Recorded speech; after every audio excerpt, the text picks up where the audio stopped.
This is Unfilter, episode 236 for May 10th, 2017. The mission is addictive, to protect the American people and uphold the Constitution. That's not a great way to make a living, but it's an unbelievable way to make a life. And the president can fire an FBI director, but it's a big deal, and so I'm hoping it will never happen. I will be so sad the day I have to leave this mission and these people.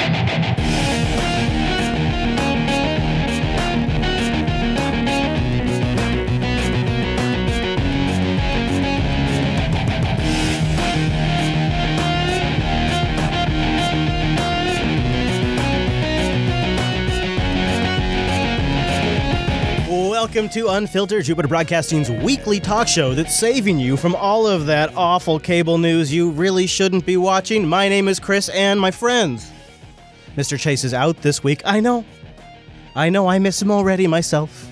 But he has some family things that he must take care of. And we look forward to Mr. Chase returning, most likely next week. But never fear, in those shoes that are very large and hard to fill, it's Noah. Hey, Noah. Hey, Chris, it's good to be here. This is obviously a really exciting week to join you on Unfilter, given the recent Comey news, and I'm sure that's going to be coming up. Yeah, no, this actually, I think you and I have already just happened to be chatting about this a lot, going back and forth just in our personal Telegram, and so it's sort of perfect that you're here because you and I are already fully up to speed on all of the stuff that's going on this week. This is one of those weeks in the Unfilter show where I suspect a lot of people at home are going, yeah, I can't wait till Unfilter. I got to hear their take on this because guess what? It's different than just about everything else you're hearing out there. But we do have some traditions to get to. We do like to warm you up a little bit, and we have some cyber to start with. So this week, I want to get everybody educated on the dangers of ISIS recruiting online. And specifically, Noah, it's perfect that you're here because you are a big eBay guy. Right? True. I am, yeah. I'm also very big into this cyber. Sure. Yeah. In fact, Noah's trying to sell some of the old Macs on the studio from legitimately right now as we record this episode. Noah has like a Mac Pro from the studio and an iMac that we took out of the studio as we converted everything to Linux up on his eBay page. That is happening right now. So he's all in on eBay, which is why I'm concerned that Noah, ISIS might get you, buddy. And a deadly terror trap could be waiting for you on Craigslist or on eBay. What? An ISIS magazine is encouraging followers to post fake sales ads to lure victims into their houses, hold them hostage, and then murder them. eBay? eBay and Craigslist. Yeah. Watch out, Noah. Are you telling me that you threw me under the bus? Like I'm gonna be a terrorist now just for selling an iMac? No. See, someone's gonna offer you to. They're gonna be like, no, I'll buy that Mac Pro, and you just got to bring it to me. I'll be right here. Just bring me that Mac Pro. And you, being the kind of guy you are, like you'd be like, no way, I'm not doing that. I'm too busy. And then they're gonna write you back, and because they've profiled you. Because it's ISIS, and they do this. They've profiled you. Okay. And what they're gonna do is they're gonna say, Noah, I want to buy that Mac Pro, but I need you to install Linux and bring it to me. And the moment they say that, you're going to, I'm going to bring it to you. In an hour, yeah. Yeah, exactly. And then they're going to recruit you to ISIS, dude. Dude, they're going to recruit you. Shoot. I know. Well, do you think they come on Unfilter for an interview? Oh man, you know what? No, content first. I appreciate that. Yeah, when you get recruited to ISIS, please bring him on the show. Let's move on from this because we all have to get outraged about something today. Wait, Chris. Yeah. Just one question. Mm-hmm. If I get recruited to ISIS, do I have to use Linux Mint? Apparently, that is part of the ISIS recruitment training package. Yeah, so get ready for it, buddy. But don't worry, those PPAs are still going to work great. Now, in the meantime, we all hate Monsanto. Biotech giant Monsanto has been accused of hiring an army of internet trolls to counter negative comments.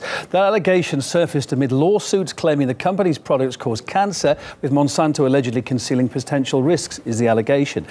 It's claimed Monsanto targets all online material that mentions the danger of its products. According to the court papers, the company launched the program under the name Let Nothing Go. All right, I want to stop right here. So that's why this is interesting, is Monsanto has a policy that no comment online shall be left untouched. If there's an anti-Monsanto comment, it will be responded to. The site, scale, size, audience, none of that matters. No no anti-Monsanto comment shall stand. Through third parties, it employs individuals with no connections to the industry to defend Monsanto online. Here's the allegation again.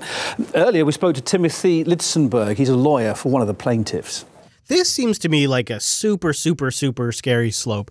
Not only does it concern me that multi-billion-dollar worldwide corporations have determined that comments online are worth their time and interest and money to go after, which what the hell does that mean? But also in the sense of what kind of world do we live in where we go read reviews and comments to try to get perspective from fellow citizens, and in there are paid trolls. Like, this is also bad. Lose-lose, everybody. The Let Nothing Go program, which handles negative comments on a microscopic level. It's Monsanto's goal right now to let no negative comment, even on the internet, go unnoticed and unaddressed. And my understanding is there's typically a series of intermediaries that ends up with folks that will be willing to make supportive comments. It's very suspicious. If you look at negative press coverage of Monsanto online and you look at the comment section, you'll see people from across the country coming out in favor of Monsanto. All I can say is, millennials, you need to stay woke. Stay woke, my millennials. Stay woke. Stay woke. Have you heard Maxine Waters say that? It's really good. Oh, yeah. It's worth Googling. So now I actually wanted to play that as maybe as a bit of a, let's just take a moment here on the show and have ourselves a PSA, because we should all consider that the comments anywhere on the internet may be biased. And in the meantime, maybe the NSA can sort it all out.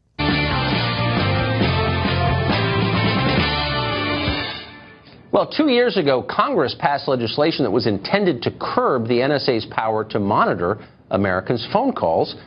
Law didn't seem to have stopped the NSA, according to an annual report released recently. Despite having FISA warrants to spy on only 42 specific terrorism suspects, last year the National Security Agency managed to collect 151 million American phone call records.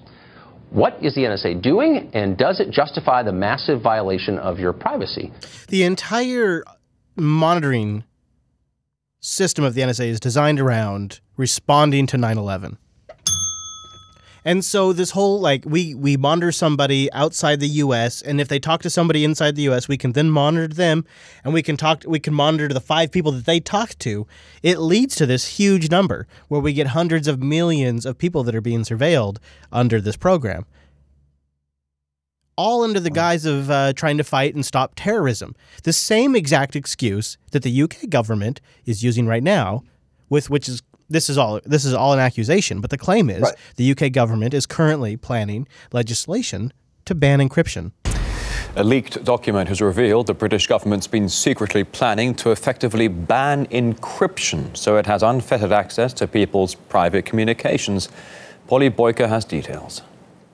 The government wants to oblige companies to remove electronic protection from communications like WhatsApp and other internet messaging apps. This is called backdoor access, and the concern surrounding it is that it could be exploited by hackers or terrorists.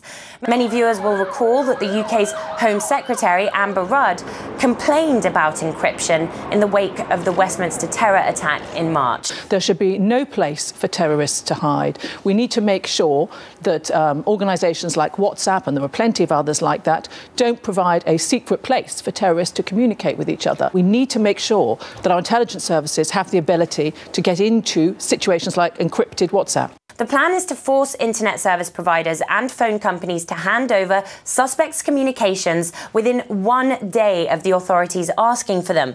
And companies will have to be able to provide this for 1 in every 10,000 customers, which, according to estimates, equates to around 6,500 Brits at any one time, which is effectively a recipe for real-time mass surveillance. Oh, that seems like a bad thing. That seems bad.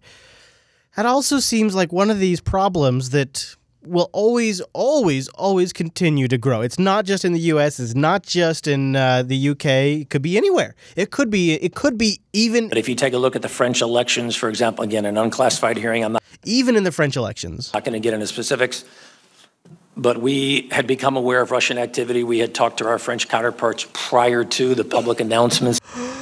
The events that were publicly attributed. Oh, I'm sorry. What was that? I'm sorry. What? I didn't understand. Could you say it again? Events that were publicly attributed. Oh, okay. This past weekend, and gave them a heads up. Look, we're watching the Russians. We're seeing them penetrate some of your infrastructure. Here's what we've seen. What can we do to try to assist? We're doing similar things. I have a fun thought experiment that I just want to throw out there. So you can, if you want to classify it as bacon, you can classify it as bacon, I suppose. Smells like bacon. In Vault 7, we learned that the CIA has the ability to go after anyone and leave the fingerprints of any nation they choose.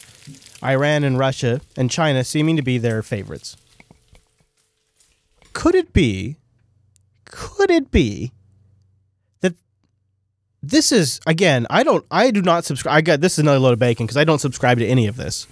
Could it be that Edward Snowden is a CIA employee?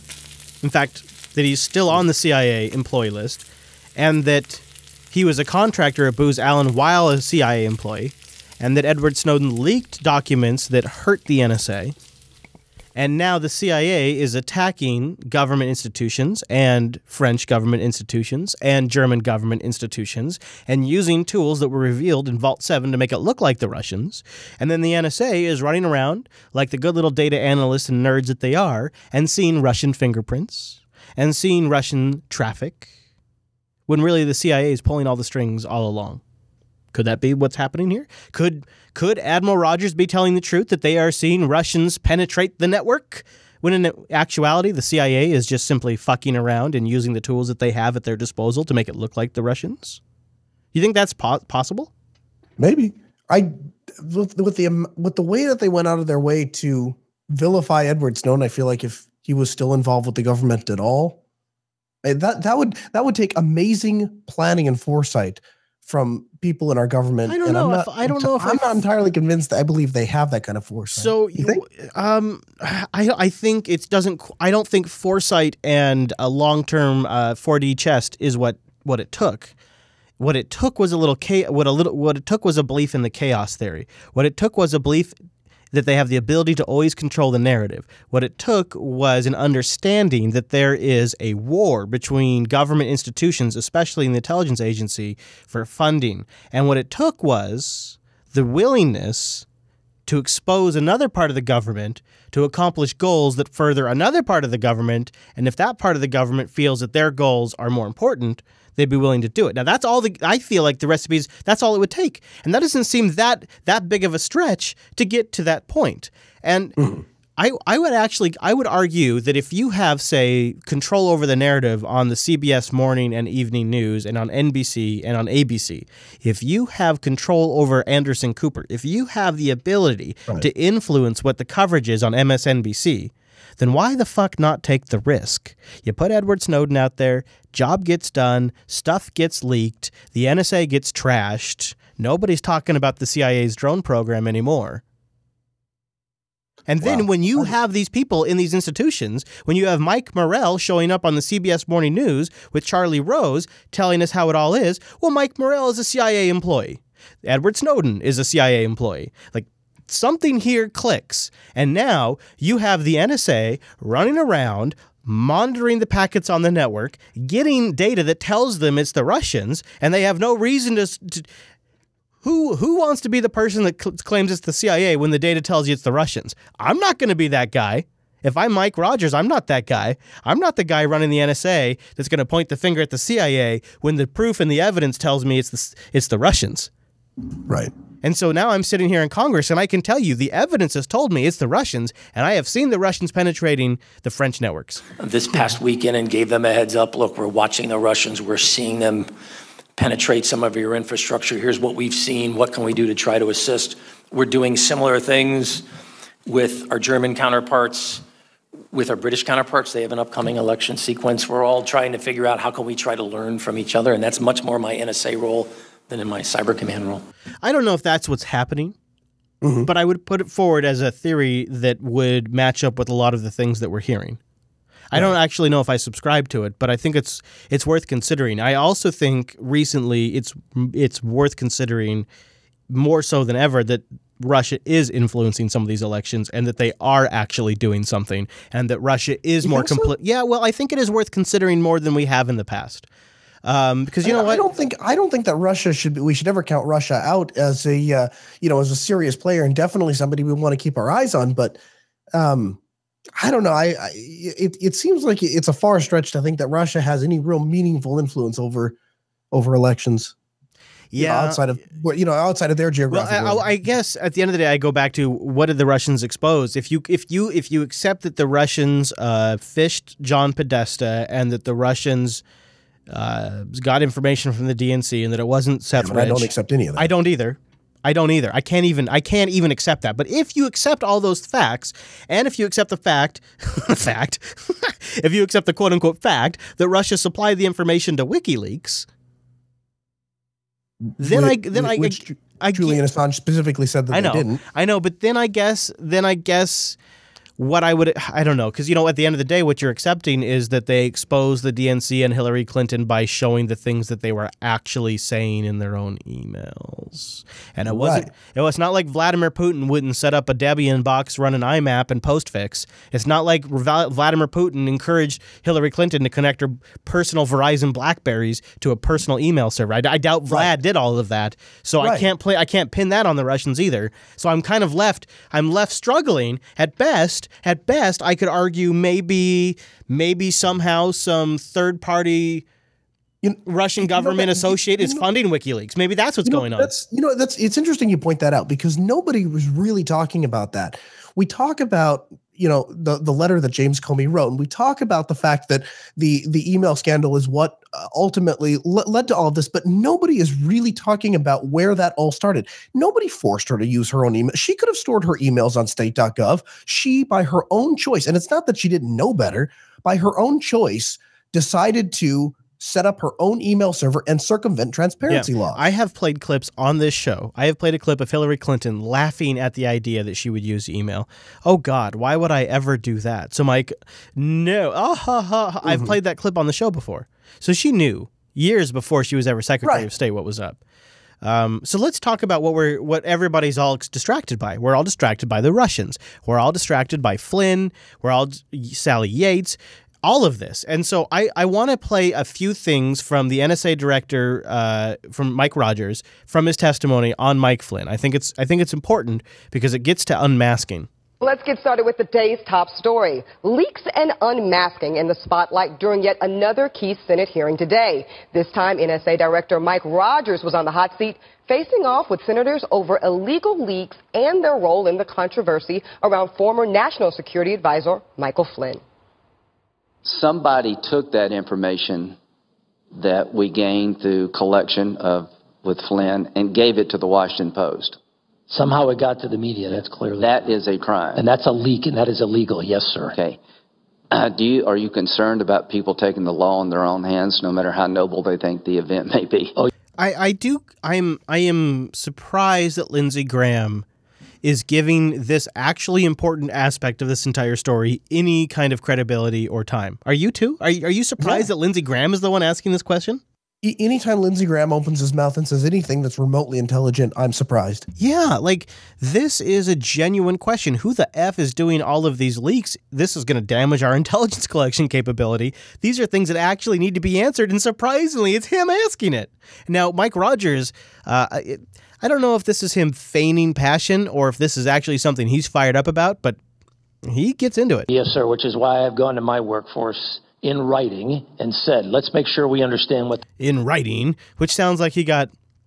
Could you imagine? In writing. You know what that means? It means people got to work that morning, they logged into their Windows Active Directory, and they opened up their Outlook program as it downloaded emails from their stupid Exchange server, and in there was a douchebag shitpost email from Mike Rogers that probably fucked up their entire day. Can you imagine like that? I tell you what, I'll play devil's advocate for you for a second. I think that maybe what he's referring to is there's an old saying, right? If it didn't happen in writing, it didn't happen at all. I think what he's saying. I understand that's why he's emphasizing. I get that's why he's emphasizing it now in testimony, but at the time, could you just think about how that would feel as an NSA day-to-day punch-the-clock employee? You sit down, you open up your Outlook inbox, and actually picture it as you. Like, really put yourself in there. Like, you're a Linux user. You've got to sit down at this Windows 7 machine that you hate. You log in to the desktop, because some of these guys are real geeks, right?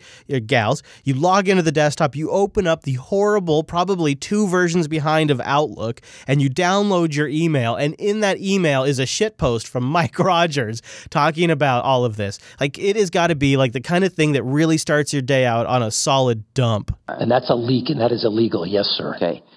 Are you concerned about people taking the law in their own hands, no matter how noble they think the event may be? Oh, yes, sir, which is why I've gone to my workforce in writing and said, let's make sure we understand what the professional ethos of our organization is. We do not, if I could finish, sir. He gets all like, no, Lindsey Graham, let me keep going. Do not engage in this behavior. And if I catch you engaging in this behavior, I will fuck your shit up. I will hold you criminally liable. Admiral Rogers also faced tough questions over surveillance and the reported unmasking of Trump campaign members by the Obama administration officials. Is there a record of every request made? Yes. So there's a record of who made the request to unmask the conversation involving the American citizen? Yes, sir. There's a record of whether or not you granted it? Yes, sir. Is there a record of what the person did with the information once they got it? No. Do you know if Susan Rice ever asked for an American citizen to be unmasked? You know, that just doesn't really ring a bell. Guys, you know, these super critical, high-profile things don't really come across my desk because I'm too busy playing Crossy Road. I'd have to pull the data, sir. I apologize. God, I'm really sorry about that. So there you go. Susan Rice gets, but some interesting questions nonetheless. And Clapper also answered some interesting questions. Mr. Clapper and Ms. Yates, did either of you ever request the unmasking of Mr. Trump, his associates, or any member of Congress?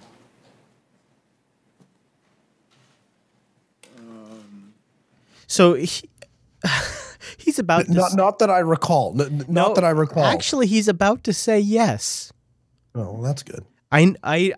I was shocked, but this whole like, oh, let me think about this, you know, ho-hum, every day a presidential candidate and his team come across my desk to unmask, so it doesn't really spring forward. It is all fake. So anyways, let's go back. Congress.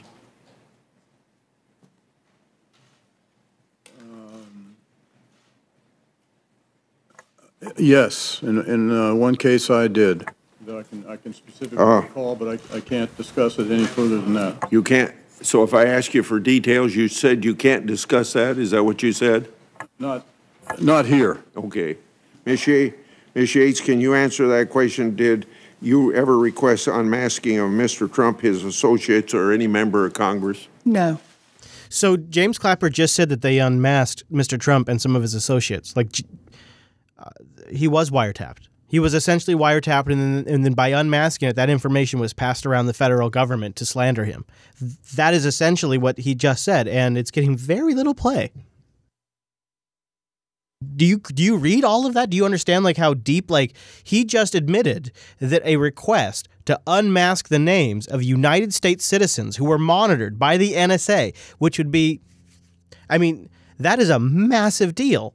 That is a huge deal to unmask these names because you're not supposed to be monitoring, because there's this pesky Constitution. You're not supposed to be monitoring these citizens, and he just admitted that they did it.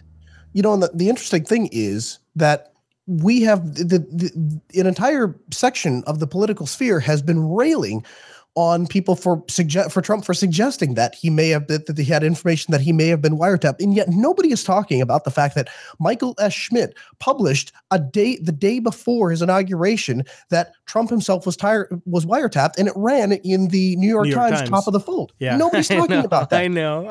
Why don't you go back and ask Michael S. Schmidt why he wrote that article? Yeah. If that was false, and I guess now we have evidence. Have you gone back? Have you gone back and looked at that article? Because I have. They pulled it off the web, but they couldn't they couldn't pull the actual print part of it. Yeah, they pulled it off the web. Yep. But there's leaked copies on Reddit. We linked to it at the time they originally posted it. Anyways, here we are. I don't know how many months really into this Russia investigation, where the dossier has been passed around since October. But so if you go by that, whatever, I don't know what metric you go by, but we are many days into people in the government looking into Trump's connection and Trump's associates between Trump and his associates and Vlad over in Russia.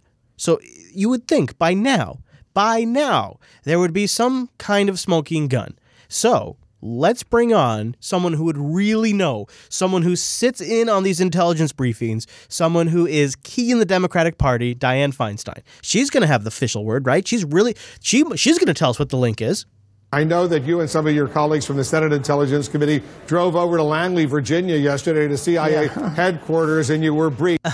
Yeah, we took the bus over to the CIA, and then they gave us a great presentation. It was really scary as hell. Here's the question.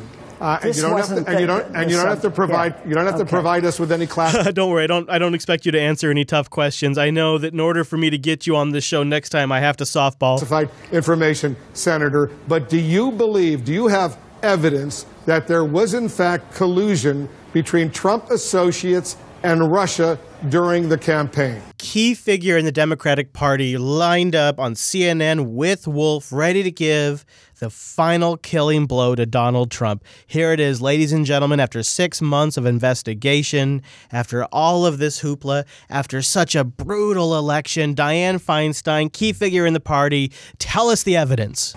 Not at this time. Wait. What? What? I'm sorry, because it sounded like she said there's no evidence. During the campaign. Not at this time.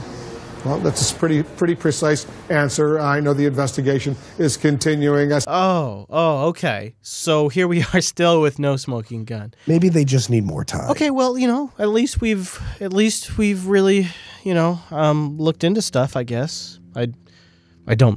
I'm exhausted. I'm exhausted by it. I want to talk about James Comey, though, because I think everybody's here for Comey, and you guys know how much I love him. And I thought, for us to fully appreciate the flavor of what's happened this week, we should go back to last week. I played a few tidbits from his testimony, but I didn't play a couple of really key parts in their full context. And now that this has all happened, I feel like before too much time passes, we should play this. So it's documented in the episode of Unfilter when Comey was fired. I think it's important that we have some of this stuff on the record. So this was a question that was asked to Jim Comey last week, and I played a part of it, but I think the entire thing stands. I've lived my whole life caring about the credibility and the integrity of the criminal justice process, that the American people believe it to be and that it be, in fact, fair, independent, and honest. And so what I struggled with in the spring of last year was, how do we credibly complete the investigation of Hillary Clinton's emails if we conclude there's no case there? The normal way to do it would be to have the Department of Justice announce it. And I struggled as we got closer to the end of it. A number of things had gone on, some of which I can't talk about yet. That is an interesting line, and I wish we could spend an episode talking about just that. Because some things had gone down that he couldn't talk about yet, which implies we will find out about at some point, that shook his foundational confidence in Loretta Lynch. And it's not Clinton meeting her on the tarmac, because he's about to talk about that. It's something else that went down that convinced him that any judgment that came from Loretta Lynch's office could not be trusted by the public, which to me implies that what he is not talking about is something that the public would eventually find out about. Stay tuned, I guess. A number of things had gone on, some of which I can't talk about yet, that made me worry that the department leadership could not credibly complete the investigation and decline prosecution without grievous damage to the American people's confidence in the justice system. So unpack that for a second. He believed that the Justice Department couldn't make a decision without grievous damage to the public's confidence, right? Because of things that have happened that he can't talk about yet. Which, by the way, he's talked about the tarmac. It's not that. It's something else. I don't know what, but in light of all that's happened, I find that fascinating. And then the capper was, and I'm not picking on the Attorney General, Loretta Lynch, who I like very much, but her meeting with President Clinton on that airplane was the capper for me. And I then said, you know what, the department cannot by itself credibly end this. The best chance we have as a justice system is if I do something I never imagined before, step away from them and tell the American people, look, here's what the FBI did, here's what we found, here's what we think. And that offered us the best chance of the American people believing in the system, that it was done in a credible way. That was a hard call. Do you buy that? Do you buy that that's what he was doing? Okay, all right. Okay, so save that because I'm not sure I do either. But before we go, I want to give the full context of his reasons for submitting that letter to Congress just a little bit before the election. Why was it necessary to announce 11 days before a presidential election that you were opening an investigation on a new computer without any knowledge of what was in that computer? Why First of all, didn't you- that's false. That's false. It wasn't no knowledge of what was on that computer. They found emails that were inappropriately forwarded to Huma Abedin, and they had a pretty good idea where those emails may have come from. Of course, Dianne Feinstein realizes that those words are now in a record, but he will actually try to correct her. Just do the investigation as you would normally, with no public announcement. Did you hear the way she said that too? Just do the investigation. The investigation Hold on, let me go back a little bit further. Was in that computer. Listen to the way she says, just do the investigation. It sounds like, why didn't you just shut the fuck up and do your job? Why didn't you just do the investigation as you would normally, with no public announcement? So you have to take in her stature, her position, the authority that this woman has when she says it like that. She's asking, why didn't you just shut up and do your job? Yeah, great question, Senator. Thank you. Yeah, great. October 27th, the investigative team that had finished the investigation in July, focused on Secretary Clinton's emails, asked to meet with me. So I met with them that morning, late morning, in my conference room, and they laid out for me what they could see from the metadata on this fella Anthony Weiner's laptop that had just like you're talking about, been seized in an unrelated case. What they could see from the metadata was that there were thousands of Secretary Clinton's emails on that device, including what they thought might be the missing emails from her first 3 months as Secretary of State. We never found any emails from her first 3 months. Oh, really? Because she deleted them.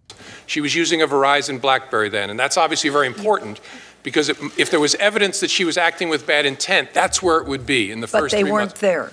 Look, can I just finish my answer, Senator? Hey, Dianne, your agenda's showing. There. Look, can I just finish my answer, Senator? Yeah. And so they came in and said, we can see thousands of emails from the Clinton email domain, including many, many, many from the Verizon Clinton domain, BlackBerry domain. They said, we think we got to get a search warrant to go get these. And the Department of Justice agreed we had to go get a search warrant. So I agreed. I authorized them to seek a search warrant, and then I faced a choice. And I've lived my entire career by the tradition that if you can possibly avoid it, you avoid any action in the run-up to an election that might have an impact, whether it's a dog catcher election or President of the United States. But I sat there that morning, and I could not see a door labeled no action here. I could see two doors, and they were both actions. One was labeled speak, the other was labeled conceal. Because here's how I thought about it. I'm not trying to talk you into this, but I want you to know my thinking. That's an interesting line, huh? That's like a weird he really couch. comes off as genuine. He really comes off as being honest. Yeah, he's especially when you hear the whole down context, right? When you hear the whole thing.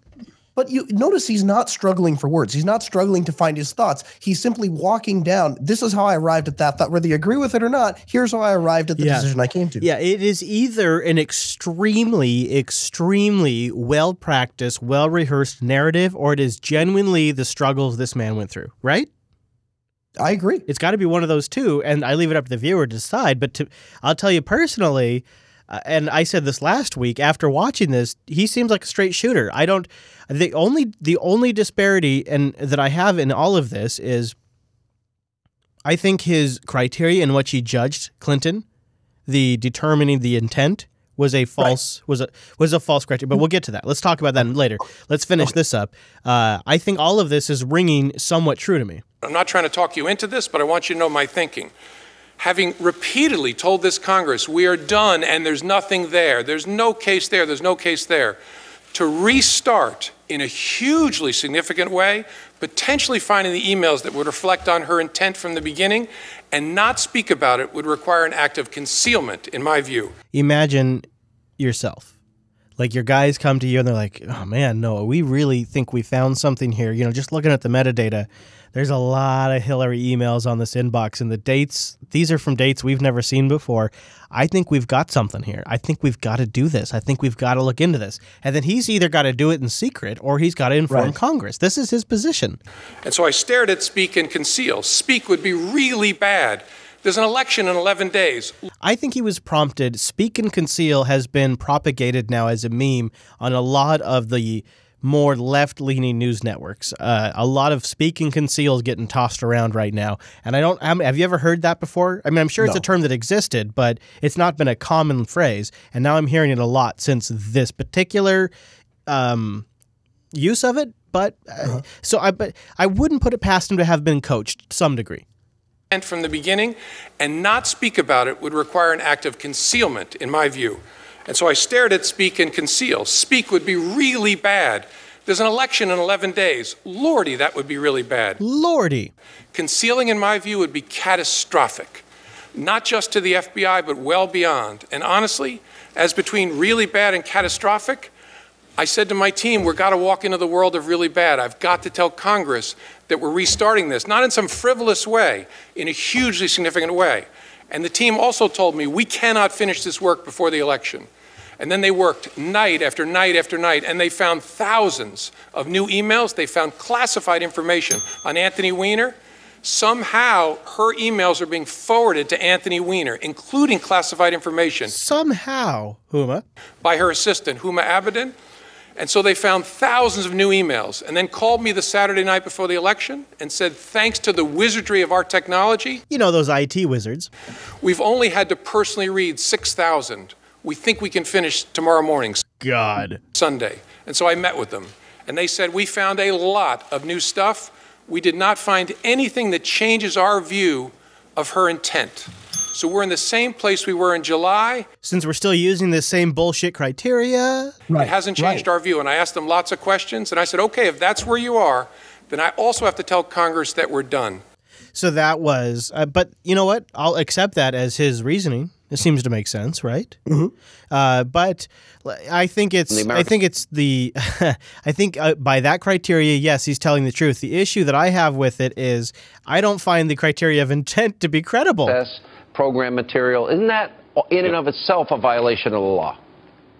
Sure. Under 18 U.S.C. Section 793, the General Espionage Statutes, and Sections A, E, and F, and specifically here F, the standard is if you conduct this kind of activity with the sharing of information or use gross negligence in how the information is handled, that's a felony. So you've got the thing that I found just absolutely puzzling, besides the fact that the FBI director has selective disclosure disease. He discloses what he wants to disclose and doesn't disclose what he doesn't want to disclose. And that's been my problem with Comey all along. I mean, other than the encryption debate that he keeps trying to start and the precedents that he keeps trying to set with the San Bernardino shooters, outside of all of that crap that I've hated, I really have been annoyed by his selective disclosure. And so it was surprising, but somewhat understandable when this news hit the air. This is a Fox News alert. I'm Brett Baer in Washington. Moments ago, breaking news that no one saw coming today. We learned that President Trump has fired FBI Director James Comey. This comes just moments after the Bureau issued a correction to a statement Comey made to Congress last week about the Hillary Clinton email investigation, and it is the latest chapter in what has been an extremely rocky tenure for the nation's top law enforcement official. The news breaking just 15 minutes ago. So let's pause right here. When I saw this, I was on air, and I didn't really know what to think about it. My initial reaction was, it's going to be interesting to see what the Democrats do. Because when Comey came out and decided not to indict Hillary, they were all complimentary. We've played the clips. And then when he reopened the investigation, they came out and said that they had lost confidence. And then, of course, as the Russian investigation has drug out, different camps have set up. So I thought it's going to be interesting to see. That was my first thought. And so I was watching and now I was in full unfilter mode, dude. Like, all sensors online, got the Slack thread up with producer Matt. We are in go mode. You know what I mean? Well, I do know what you mean because I was connected with the play-by-play. But I just, before we move on too far, I just want to go back to this idea of intent. You know, he gave a press conference and walked us through step by step to how she'd broken the law. Right. Yes. Yeah. Up to saying literally she did it. And we all know she did it. Yeah. And then he just said, but there's nothing we're going to do anything about it. And that he was essentially really said, because we can't prove her intent, which wasn't necessary. The other ways that we would go after her would probably be challenged, and that challenge would probably win. It's right, kind of what I took away. If you think about it, it's a lot of the same thing that happened, in the state of New York with Andrew Cuomo. Just nothing to see here. Don't worry, move along. Yeah, that's a good point. So, when the Comey news came out that the director of the FBI had been fired, what was your personal first reaction? Well, my first reaction was, interesting. Trump just did what the Democrats wanted him to do. That's very good. Yeah. And then what was your reaction like? What did you think not reaction, but what was your thought like? What was your thought of how it would be received? Like how it would play out? Well, so, here's the thing. If you think about it, J. Edgar Hoover served until he was 73 years old. The only people that have even served as the director of FBI after that, after J. Edgar, is, Clarence Kelly, William Webster, William Sessions, Lou Freeh, Robert Mueller, and James Comey. There's been a handful of people that have served, as the director of the FBI. So when they changed the law in 1968 to allow the president to appoint the chief FBI, I didn't think there was anything really here. This is really not that dramatic. Okay. Well, I guess Chuck Schumer disagrees with you. We know the FBI has been looking into whether the Trump campaign colluded with the Russians, a very serious offense. Were these investigations getting too close to home for the president? It is troubling that Attorney General Sessions, who had recused himself from the Russian investigation, played a role in firing the man leading it. I don't follow the connect. There is no connection because the investigation will continue with or without James Comey. So I don't know, because it seems like Chuck Schumer says this is a troubling pattern, and Adam Schiff says that this is brazen. Do you believe this is an attempt at a cover-up?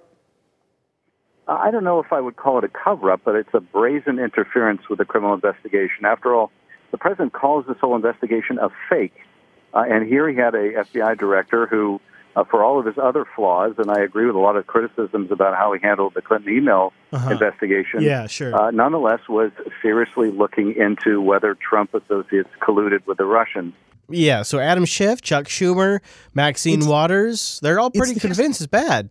They're convinced now. It's the history of now. Chuck Schumer gave an interview to the Huffington Post months ago talking about how he needed to be fired because he had lost confidence. They'd lost confidence in James Comey. Yeah, in fact, you can tell that people on the left initially, as this first broke, didn't really know how to respond because the sheeple hadn't yet received their messaging, and it was so painfully awkward on the Colbert Report. Or I'm sorry, it's not the Colbert Report anymore. On the Tonight Show with Stephen Colbert.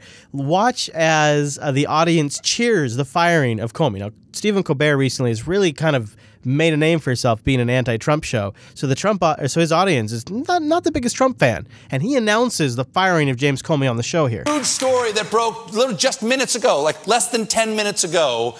FBI Director James Comey has just been fired by Donald Trump. Do you hear this? Wow. Now, this gets really weird because this feels like some sort of awkward shaming. Huge Donald Trump fans here tonight. That shows no gratitude at all. Man. I mean, did Trump forget about the Hillary emails that Comey talked about? It's like, here's your propaganda. Don't you understand? No. We're anti-Trump. No. I know we didn't like James Comey, but Trump just did something about him. So now we like him again. Yeah, we're flip-flopping again. Listen to this whole thing. It's remarkable. It's really kind of a brilliant piece of, the messaging hadn't sunk in yet. And even by the time people download this episode, we will already be in a totally different frame of conversation. And this is your reference point, that before we had all moved the conversation forward, this was what the herd had been programmed. Story that broke just minutes ago, like less than 10 minutes ago, FBI Director James Comey has just been fired by Donald Trump. Oh, no. Can't be happy about that anymore. Can't be happy. They don't know that he's bad now. He's really bad. He's bad now. It's remarkable. Well, it's the history of now. When James Comey says things that they want to hear, then we like him. When they say things he doesn't like, we don't like to hear, then we don't like him. And if Trump doesn't like him, then we have to like him. So there is I think there's a couple of things we should talk about. Probably the one we should talk about is should he have been fired? Is that unusual, and is there maybe more to it? Do you want to? And then I think there's a couple other things we could talk about. Specifically, we should probably talk about the investigation. But what do you think? Is Trump out of line here, firing him? Is this just No, I think that it falls into his presidential discretion after 1968 to decide who the next FBI director is going to be. And then, and I'm sure you're going to get to this, there are a number of actions that Comey took, requesting additional funding and stuff to continue on this over a year-long investigation that has not yielded any fruit. Well, actually, from a president that has run on, fiscal conservatism. Yeah, okay. Well, except for he's more than happy to spend on the military. But okay. All right. So I could accept your premise. Let's start with this then. Let's address the specific aspect of it. What about this funding? What if the argument that you're about to hear from Pete Williams is true, that James Comey was gearing up to really take the Russia investigation serious? Well, Andrea, there's a strong feeling at the FBI that the director of the FBI was fired because he wouldn't drop the Russia investigation. That's the general sense there. Despite what is being said by the Justice Department and the White House, that feeling persists at the FBI today. And some FBI officials and congressional staffers and people familiar with this say that in the days before the firing, FBI Director James Comey had met with Rod Rosenstein, now the deputy, the man who wrote that 3-page memo saying that FBI Director had completely mishandled the Hillary Clinton email investigation, and had asked for more staff and more budget to be able to continue and to, in essence, expand the Russia investigation. This is an investigation of Russia hacking on the election last year and potential connections between the Russia election and hacking and members of the Trump campaign. After that meeting with Rosenstein, the FBI director then mentioned this to members of Congress with whom he's been in regular touch about the Russia investigation. So that's just an additional fact in the steps leading up to this decision to fire him. I think a fundamental question remains is, what is the genesis for the Rod Rosenstein memo? Was this something that was, in essence, tasked to the Justice Department? Give us some reasons that we could fire the FBI director. Did Rosenstein come up with this independently? And then it was greeted at the White House with some feeling that this is what we've been looking for. Is there a little of both? We just don't know the answer to that question yet. So what do you think? What if he was going for more funding? Now the Justice Department says that's totally crap. That was not happening. That's a false news, fake news, bad news, not true. But let's just entertain it for a second. What if James Comey was looking to really ramp up this investigation? Maybe he's seen a few things. He's like, okay, now's the time where we're really going to look into this. Then I think that letting him go wouldn't necessarily change any of that, because there's still going to be other people that are involved in that investigation. Yeah, okay. So yeah, you know what? Because the whole idea that the FBI director is somehow intimately involved with the investigation or holds some key piece of information is such it's such crime fiction drama bullcrap. It's the kind of stuff that a completely uninformed public would believe, right? Yeah, Comey was a U.S. attorney. He knows the difference between being a U.S. attorney and an agent of law enforcement. He knows where those roles are and what the difference is between the guys like on the scene investigating the evidence and searching through that stuff. He's not the only guy there at the FBI. He's certainly not the only one involved in that investigation. And that investigation is going to transition to whoever the next FBI director is. I don't really see how that would solve a problem. And honestly, if I'm Donald Trump, and if the whole Russia connection thing is total horseshit, which I would believe, then I would probably want to fire the guy that just wants to waste more money on something that's nothing but a political witch hunt. I'd probably want to fire that guy too. I probably would be that guy. There is also the so here's the narrative, if you will, from the Trump administration, and it goes like this. Well, Donald Trump's been reconsidering his James Comey position since he became president. He's been mulling it over, if you will. Alex, I think it would be helpful to establish some of the facts, and I have a couple broader questions for you. So number one, yes or no, did the president direct Rod Rosenstein to write this memo on James Comey? No, the president had lost, again, like I said, he'd lost. By the way, Robenstein, or is broader questions for you. So number one, here it is. Yes or no, did the president direct Rod Rosenstein to Rosenstein wrote a memo to Donald Trump recommending, actually outlining concerns about Comey. And so it is in part that they're using that as justification for the firing. To write this memo on James Comey? No, the president had lost, again, like I said, he'd lost confidence in Director Comey. And frankly, he'd been considering letting Director Comey go since the day he was elected. But he did have a conversation with the Deputy Attorney General on Monday where they had come to him to express their concerns. The president asked that they put those concerns and their recommendation in writing, which is the letter that you guys have received. And so that was partially that and his recent testimony and handling of the Clinton campaign that Trump used as justification. But did you notice that weird third paragraph in the letter? No. Oh, it's the best part.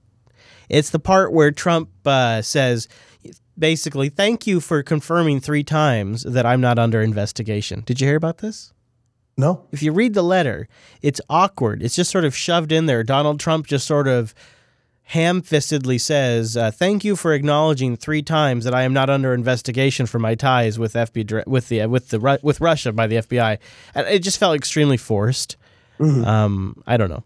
Anyway, I don't buy that it was a losing of confidence. I buy that Donald Trump was getting pissed off that the FBI wasn't doing more to shut this bullshit story down, and that the FBI was entertaining the idea of expanding the investigation, either for bureaucratic funding reasons or because they actually thought something was there.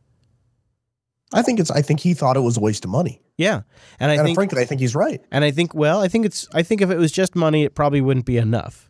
Not enough to take the political shitstorm. Okay, fine, fair enough. It's a waste of money, and it also needlessly drags out a conversation where he doesn't like having. People rag on him. He doesn't like having this conversation. He's sick and tired of this Russia stuff. I mean, he's been dropping bombs on Afghanistan and shooting missiles at Syria, trying to get us to stop talking about it. And what is interesting, just from a clip collection standpoint, is I noticed that the Russia story had started to fall off the map. We weren't talking about Russia much, especially after the Afghanistan bomb. In fact, I've been making jokes about it here on the show for weeks. You noticed it too. You made it last week. You said now that we dropped a bomb, now we don't have to talk about Russia anymore. And over the last 5 to 6 days, I have noticed that the Russia story has come back up over and over again. And it was getting to the point now where it was the #1 story once again on CNN and MSNBC. And then the next day, this happens. So here's the problem. Let me poke a hole in that theory. The problem with that is, don't you think it's going to get twice the amount of attention tomorrow as it did today? Because now, not only do they have whatever they were airing today, But they also have the added thing of, and then Trump fired the guy that was investigating. Well, if you believe the leaks, and if you believe the White House spokesperson who is filling in for Sean Sanders, if you believe those, Trump actually thought this was going to play well. Trump thought that the Democrats, since they were all out on hating Comey, in fact, if you remember, the White House, when they issued the statement, in fact, I didn't say this outright, but it's fascinating. When the White House issued a press release on the firing of the FBI director, attached to that was a statement from Chuck Schumer about losing confidence in James Comey. Well, that's interesting. Do you understand? Yeah. So the White House, in announcing the firing of Comey, attached Chuck Schumer's statement. Yeah, that is interesting because it implies, well, yeah, so it goes back to what I said at the beginning of the episode. Trump did exactly what Democrats wanted him to do. And so Trump, now the reports are from Politico, and I don't know if these are to be believed or not, but because they come from quote-unquote sources, but the reports are that Trump and his tight ring of advisors that knew about this actually thought this was going to play well with the Democrats. And that's one of the reasons why they mentioned the Hillary stuff and whatnot. You know what? Then they don't understand the Democrats. I know. Because the Democrats, what they're good at more than anything else, and I said this last week or the week before, they are good at fighting, and they fight no matter what.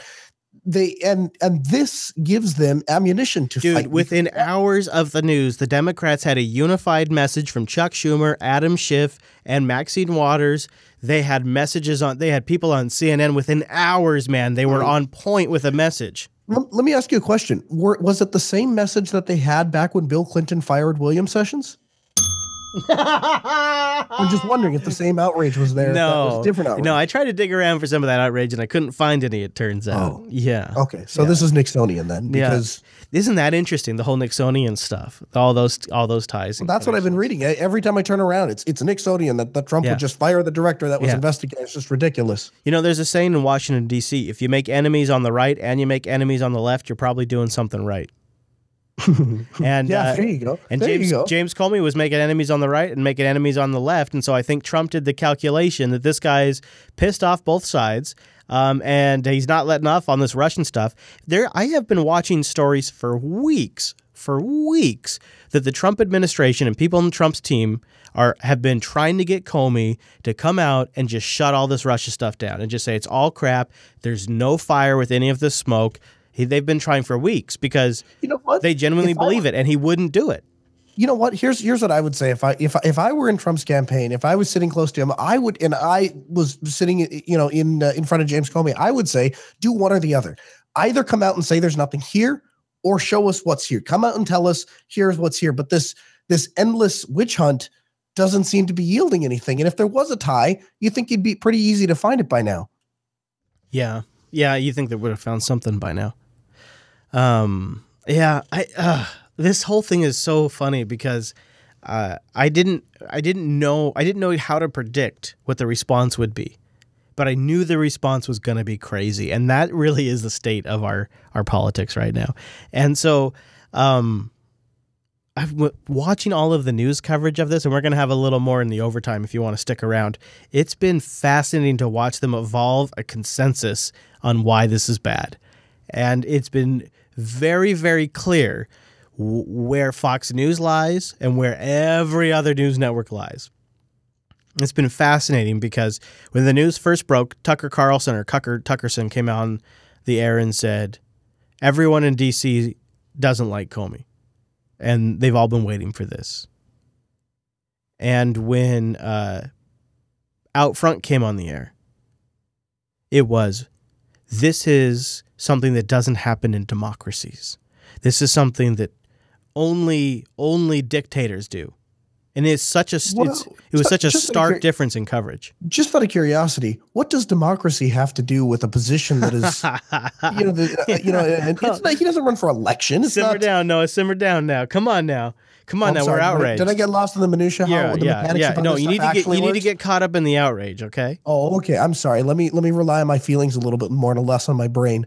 I actually hate Comey. I never liked him when he kept bringing up the encryption stuff. I didn't like how he pressured Apple to open up the encryption on the iPhone. I didn't think any of that was helpful. I don't like how he's Well, actually, one thing I do like since Comey came on, well, I guess I'd say I don't think he was the worst. I don't think he was doing a very good job either.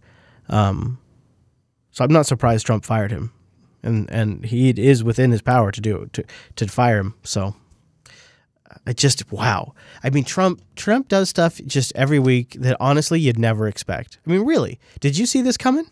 No, but I voted for him knowing full and well that he was a results may vary candidate, right? Results may vary candidate? Is that what you just said?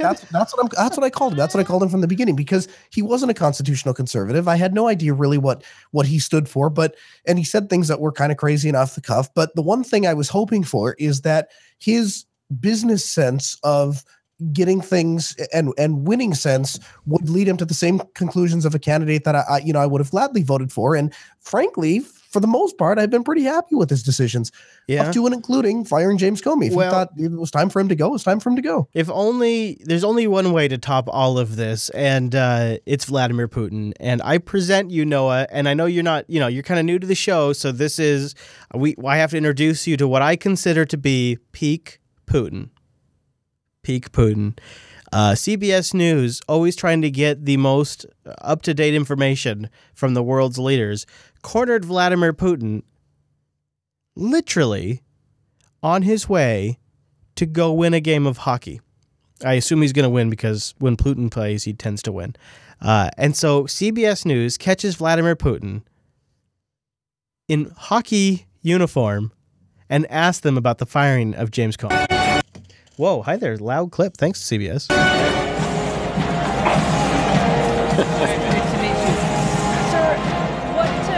How will the firing of James Comey affect U.S.-Russia relations? How will the firing of James Comey affect U.S.-Russian relations? Now, picture Vladimir Putin in a hockey uniform answering this question.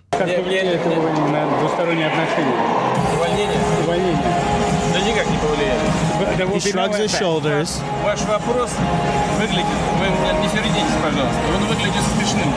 Your question looks very funny for me. He says, Vladimir Putin says, your question, it looks very funny to me. And he says that while wearing a hockey uniform. Don't be angry with me. Don't be angry with me. We have nothing to do with that. We had nothing to do with it. President Trump is acting in accordance with his competence and in accordance with his law and constitution. And then he says he's acting within his own law and his own constitution. Then after that, I kid you not, Vladimir Putin walks out and steps onto the hockey field. It is... I can't even describe the level of winning that this guy has right here. He's a Banff. He makes all of our politicians look like fools, like little baby fools. Vladimir Putin with his hockey uniform. Have you seen the picture of him with his spearfishing? Of course I have. Come on. Just making sure. Come on, like it's not on my background. It's like,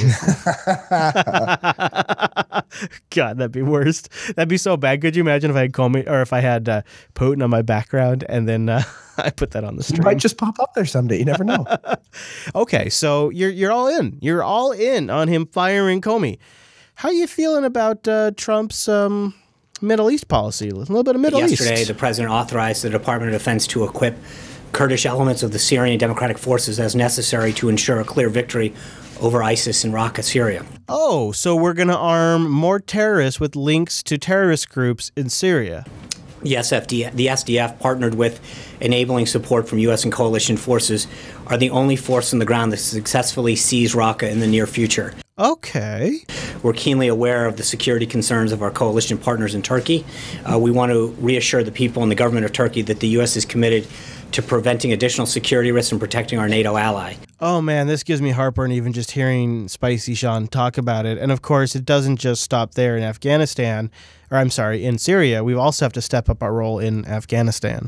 The Pentagon may get more involved in Afghanistan after more than 15 years of fighting there. 15 President years. Trump will consider a plan to add more troops to the fight against the Taliban.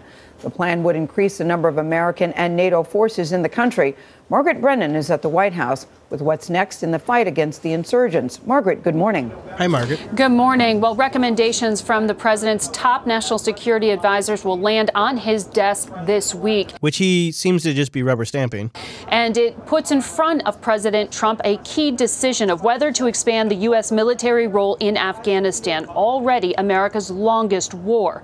Mr. Trump will be advised to deploy around 3,000 more troops, some American and some from NATO allied countries, to join the more than 8,000 U.S. troops already assisting the Afghan military. The U.S. is requesting that NATO contribute as many troops as possible, and then the number of American troops would depend on that NATO contribution, which will likely be almost none. But a high-ranking military official tells CBS News that the Pentagon will ultimately decide on the number made available. President Trump will also consider lifting Obama-era restrictions on the targeting of Taliban militants, which would effectively pause the so far unsuccessful U.S. efforts to broker peace talks. The aim here is to leverage battlefield gains against a resurgent Taliban in order to force them to the negotiating table with the U.S.-backed Afghan government. Force them by killing them. Now, May 25th is the working deadline for President Trump to make a decision. That is when he meets in Brussels with NATO allies. Yeah. So how you feeling about all that, Noah? Here's the thing. When it comes to the military, I take a pretty libertarian approach. Well, we should stick our military on our borders and point the guns outward, and that should be that. What happens over in Syria is really none of our concern. We are what, $50 trillion in debt? We have our own problems to deal with here, here in the U.S., not dealing with, whatever civil, disturbances there are all around the world. And yes, that means to a certain degree, we can't play the world police every time there's something bad happen somewhere. Somebody else will have to deal with that, not us. And there's plenty of countries that are closer and could deal with it rather than us. But it's not really about playing world police, is it? No, I know. We always have an interest. There's an oil interest, or there's an agenda somewhere. But that is what's presented to us, is that there are poor people that are being gassed by, and so we have to do something. Well, somebody else can do something. We'll mow the lawn at the UN. I remain consistently disappointed in Trump's liberal use of the military. And his approach to foreign policy in general. I tell you one that probably the biggest thing that set off red alarms for me, sort of like the Star Trek red alert, was his meeting with Henry Kissinger. This morning, also during a photo op with former Secretary of State Henry Kissinger, the president commented on the firing of Director James Comey. So the thing about Henry Kissinger is he's also the guy that was a personal, longtime, very important, close friend to Hillary Clinton. Links in the show notes. And he advised Hillary Clinton on our Syria policy that we are currently in right now. This is the Syria policy doesn't all lie on Hillary Clinton's shoulders. Henry Kissinger helped influence it. Why Trump was meeting with Henry Kissinger? But he has a few words to say about good old Henry, who's looking a little senile these days. Everybody knows Dr. Kissinger, and we're right now talking about Russia. Oh, good. Well, somebody who was born of the Cold War seems like the perfect person to advise us on how to approach Russia. I'm not worried at all. Oh, man. Woo, I'm not worried at all. And various other matters. Oh, various other matters. We're talking about Syria. Yeah. You're talking about killing people in Syria? And I think that we're going to do very well with respect to Syria. I think things are happening that are really, really, really positive. Like arming militants so they can kill more people? We're going to stop the killing and the death. We had a very, very good meeting with Mr. Lavrov, and it was... That's the Russian guy, the Russian, not the ambassador, but he's a diplomat. I thought it was very, very good. What we want to do is we want to see the killing, the horrible killing in Syria stop as soon as possible, and everybody's working toward that end. By arming rebels. But it's an honor to have Henry Kissinger with us. Oh, it's a real honor to have that incontinent son of a bitch sit in your chair, isn't it? He's been a friend of mine for a long time. Oh, a friend of yours for a long time, just like Hillary. And thank you very much for being here. Appreciate it. So one of the things one of the reasons I really didn't want Hillary to win was because I didn't want the United States to be responsible for killing more people in Syria. And I really thought that when Trump on the campaign trail, when he said, why are we even bothering in Syria? Let's just let Russia knock the hell out of ISIS and they can take care of it. It doesn't need to be our problem. I really thought, well, shit, if this guy who seems to be some sort of maniac narcissist, at least if he wins the presidency, he'll just let Russia clean things up and we can get the hell out of Syria. That's the one thing I was hoping from Trump. And you would think that would align very well with his business sense, right? Let somebody else do it. You get the same result, but you don't have to necessarily participate or pay for it. And now he's sitting there meeting with Henry Kissinger, which is not good because Henry Kissinger is the person who advised Hillary Clinton, and that's what got us in this mess. It's disappointing to me. It seems like regardless of who's in the White House, no matter how radical they are, the military-industrial complex, because that military-industrial complex doesn't change, because they don't get elected, nothing really changes when it comes to that. And Trump's all in on spending more money. Man, that's something, huh? Because if ever there was a chance for there to be somebody that wouldn't necessarily follow the going trend, you'd think it would be somebody like Donald Trump. Maybe he knows something that the rest of us don't. That could be a possibility. Maybe. Yeah. Do you want to shift gears and sort of lighten the mood with a high note? Let's do it. I thought this piece from Vice was telling of how mainstream cannabis has become. This is your warning, your Unfilter program, little public service announcement, everybody. Mother's Day is the Sunday that we are recording this show. So be prepared. It's coming. And Vice has a suggestion for what you could do for Mom's Day. It's a Bon Appetit Mother's Day. My mom and Rye's mom are here in town. Rye's mom uses cannabis, but my mom doesn't. She's a huge fan of the show, though, and she's down to give it a try, as long as she doesn't get high. That's right, everybody. It's Pot for Moms. To pull that off, we're meeting up with Sarah Kramer and Sarah Hymanson of Kismet, a restaurant known for its incredible Middle Eastern cuisine. I don't know what to think of this. It's like pot is it supposed to be so mainstream that now it's pot for moms? Is that what I'm supposed to take away? This seems like super high class pot. I know. They're making me hungry, dude. They're like the Italian music in the background. I know. Well, pot for moms, it's happening. It's get ready for it, everybody. And say Happy Mother's Day to Mom with an edible. Actually, don't do that. Don't give Mom an edible for Mother's Day unless Mom has smoked more pot than you have. Now, there could be some medical benefits for Mom. Men's Health has reported that recreational marijuana is now legal in 8 states and medical marijuana in another 20. A recent study in Germany, published in Nature Medicine and conducted by researchers from the University of Bonn, concluded that when low doses of THC were administered to aging mice. Get ready for this, because if I was going to ask you, Noah, what do you suppose the effect of marijuana or cannabis is on memory? What would you say? I would say that their brains exploded. That's what I was taught in school. No. That's what I was taught in school. Well, okay, if you would ask me, if you would ask me before I saw this research and saw this clip, I would have said that cannabis affects your short-term memory and prevents some memory retention. That would have been my response. However, and I'm not saying this is true or not, but the research that is in this clip would perhaps suggest otherwise. Of Bonn concluded that when low doses of THC were administered to aging mice, they showed an improvement in cognitive abilities like memory and the ability to learn new tasks.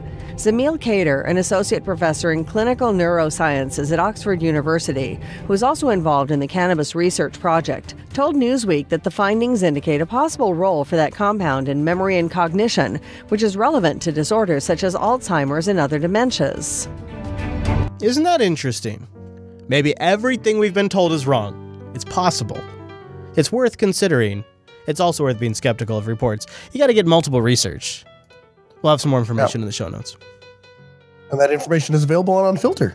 That's true. JupiterBroadcasting.com to get that. And thank you to our patrons at Patreon.com/Unfilter. When YouTube allows, when the Great Python scripts over at YouTube allow, we will have the entire unedited live stream posted for everyone at patreon.com/unfilter. And if you like it, you got some value from the show, if you heard some big news this week, like maybe something about James Comey, and you thought, I can't wait for Unfilter, maybe consider supporting us.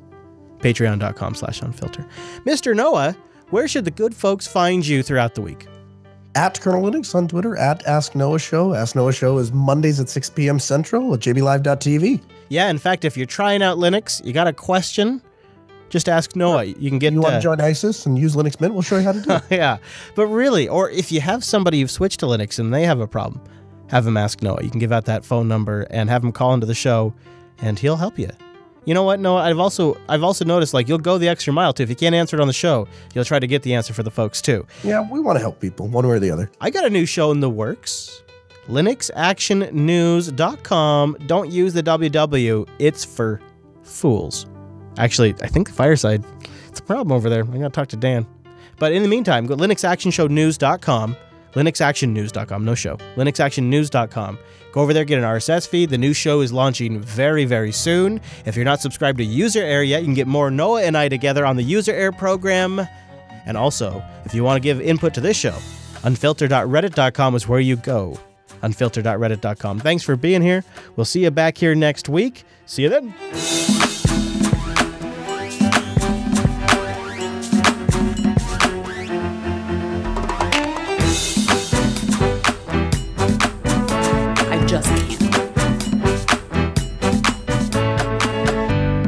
Oh my gosh, it's Anderson Cooper, everybody!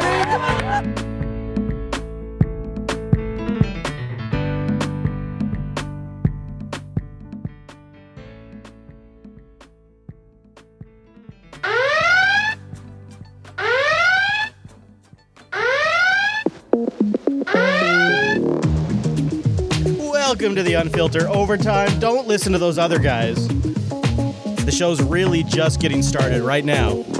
It's all this stuff that they couldn't justify in the main show. They stuck it in here. Left us in charge. We have the same names, but a different mission. Thank you to our patrons that made it possible as well. New patrons this week: Kevin, Jamie, John Wayne, huh? Oh, close. John W. A couple of extra letters in there, maybe an exclamation mark, and you got it. And Bobby G. 1, 2, 3, 4.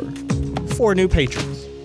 Thank you very much for becoming a patron at patreon.com/unfilter. This is a listener-funded show. Now, one of the things that actually came up last week on Twitter, somebody said, hey, Chris, this channel, Conspiracy Scope, is stealing Unfilter off of YouTube and reposting on their own channels and getting ad revenue. Aren't you angry about that? No. This is a Patreon model funded show. The more people that see it, the better.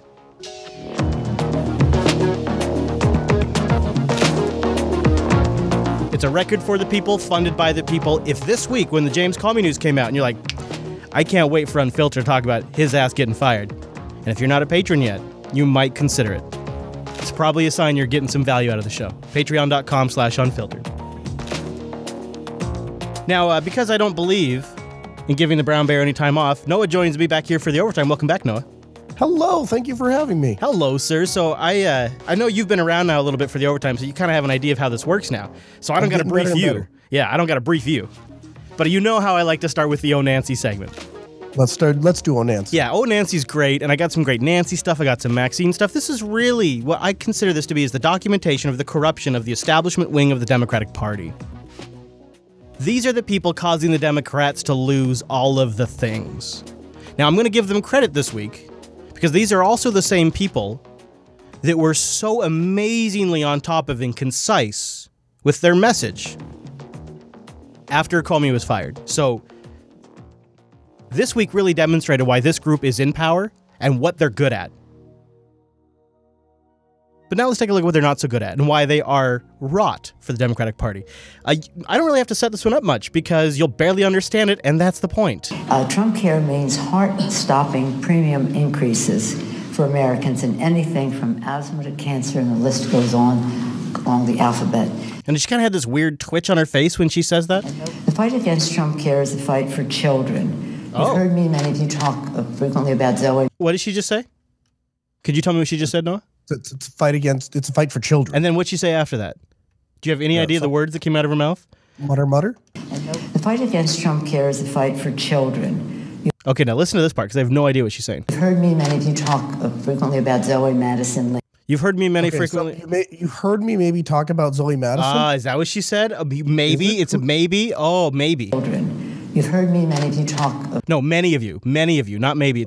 You've heard me, maybe many of you, or no, it's no maybe. Fight for children. You've heard me, many of you, talk frequently about Zoe Madison Lynn. Under Trump care, has put Zoe's future a crushing age tax if you're 50 to 64.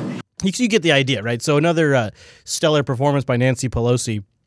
This one, though, is my favorite. Listen to how she kind of murmurs and mutters and talks to herself while she's being asked a question. I always had confidence in the appropriators. It's a place where you try to act, work in the most bipartisan way. Yes, sir. Okay. Madam Leader, I wonder how you view the process here. Back when the Obamacare, the Affordable Care Act was moving through Congress, you were shepherding it through Congress as Speaker. The mantra was, read the bill. Republicans excoriated you for backroom deals, what they considered backroom deals, for rushing the bill to the floor in their estimation. Yeah. Last night, the bill was made public at about 8 o'clock. Today, there's a vote. Do you feel vindicated, or what's your take on this? Well, first, let me say that I do not stipulate to the set of facts you presented as you're right. That's what the Republicans say. I love her mumbling during that, but none of them are as good. None of those mumbles, none of those slurs are nearly as good as your good friend, our good buddy Maxine Waters. This is her live.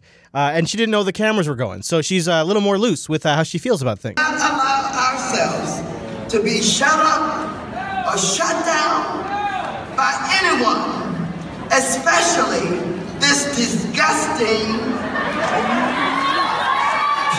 excuse of a man. That's right. This disgusting excuse for a man. Who's now the president of the United States? Now again, let's play a version of switching shoes. Imagine if Hillary Clinton had won the election, and I don't know, sexist. Yeah, right. Some guy got up there and said that poor excuse for a woman. Oh my God, dude! I hadn't even thought of that. Listen, can't we talk about her presidency? Why do we have to concentrate on the fact she's a woman? Because of misogyny. That's why. Oh wow. I mean, of course, we'll never know for sure, but that sure seems like the way things would have gone. That is really bad. That is, yeah, good call. Yeah, you're right. Okay, so let's stay on Maxine Waters for a moment. Maxine Waters has been the most vocally outspoken anytime something goes against I would say anytime something goes against what the Democrats were hoping would develop. So, for example, Jim Comey sits down, does a bunch of testimonies, doesn't really give them anything to chew on. So Jim Comey, he's no good, right? He's no good now, according to the Democrats. Well, except for now after today's and yesterday's recent developments. But this was just a few days ago when Maxine Waters, just a few days ago, was saying that Jim Comey had no credibility. Can you tell us anything about the discussion? No, it's classified and we can't tell you anything. All I can tell you is the FBI director has no credibility. And then she walks off the microphone. That's good. That's good. That is at least a defensible position. It's classified, so we can't tell you. We'll never know if it was classified or not. Maybe it is. Maybe it's very sensitive and she can't tell us. So we'll never know. That's actually a great answer. Yeah. And then, of course, so the thing is, video doesn't die in this age. And so somebody, somehow, at some news agency managed to dig this clip up and ask her about it. That was Congresswoman Maxine Waters criticizing now former FBI Director James Comey after a closed briefing on Russia's interference in the U.S. election. It took place just 1 week before the president took office here at the White House. For more, I want to bring in. Did you know there is an independent group that surveyed the members of Senate and Congress, and Maxine Waters in the 2 times they've done the investigation came up in like one of the most 20 corrupt members in their entire list. Like that doesn't surprise me. Yeah, she. So don't worry though. It's obviously her sound light, totally locked in grasp on reality and logic that keeps her reelected, I would assume, which is about to be, obviously, which is about to be demonstrated to us. The Congresswoman herself, Maxine Waters, who is joining me now. Congresswoman, we appreciate your time. You obviously have been very critical of James Comey in the past. You said that he had no credibility. I assume that you support the president's decision then to fire his FBI director. I couldn't believe this was being This guy is on MSNBC. He's got to be careful. He's going to lose his job. No, I do not necessarily support the president's decision. If the president had not gone all over the country praising him about the way he handled Hillary and the emails, if the president said he had confidence in him, if the president had not said he was a part of his team. But Congresswoman, I understand that in the past he was praising him, but if you said that FBI Director James Comey had no credibility, wouldn't you support the fact that the president, then candidate Trump, now president? This is a real tough spot, right?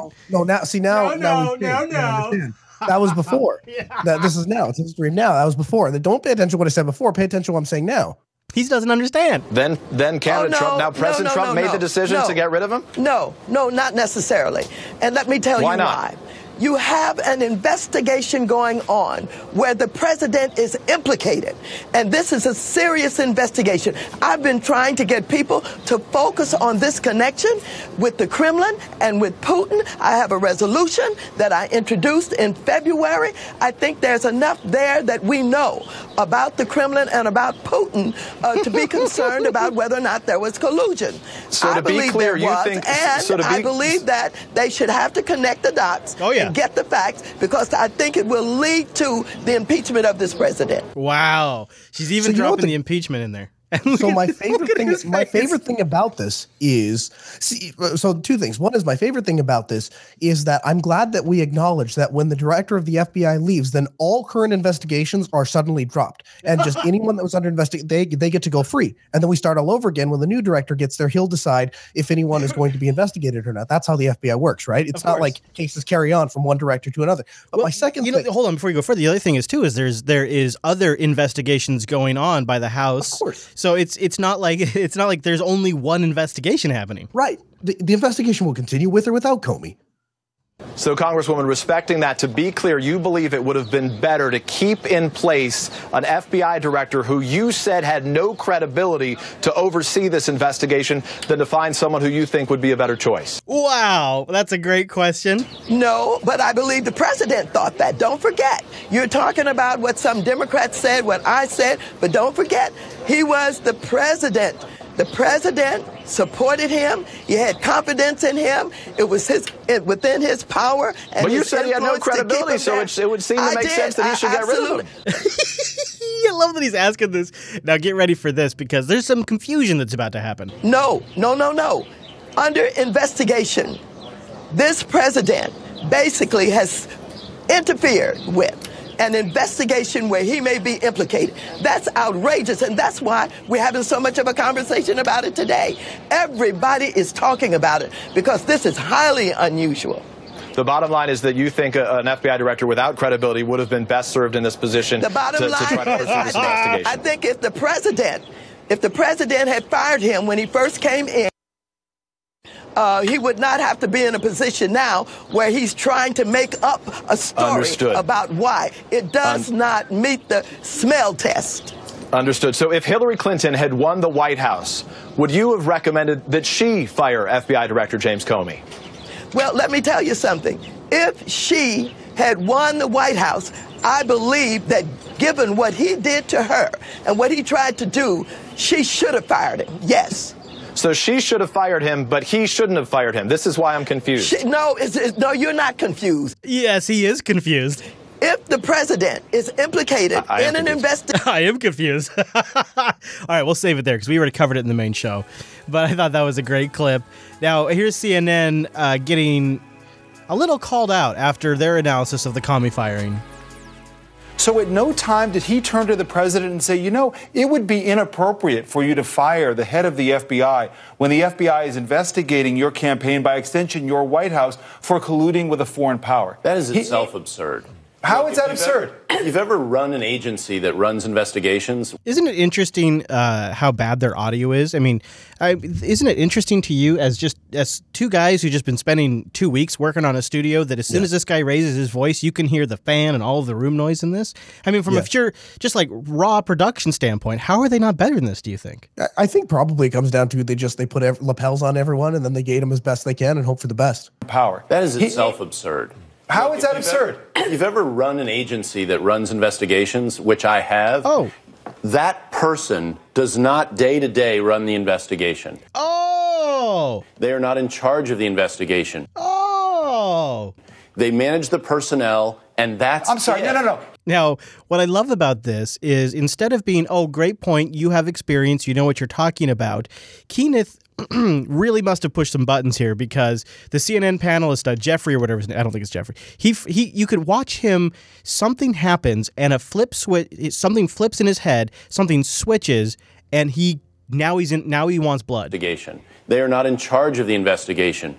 They manage the personnel, and that's I'm sorry, it. no. There it is right there. No. That's him. Now he's all in. I'm sorry, no. He's the Attorney General of the... You interrupted me. I will finish my point. This is not about Mr. Cuccinelli. No.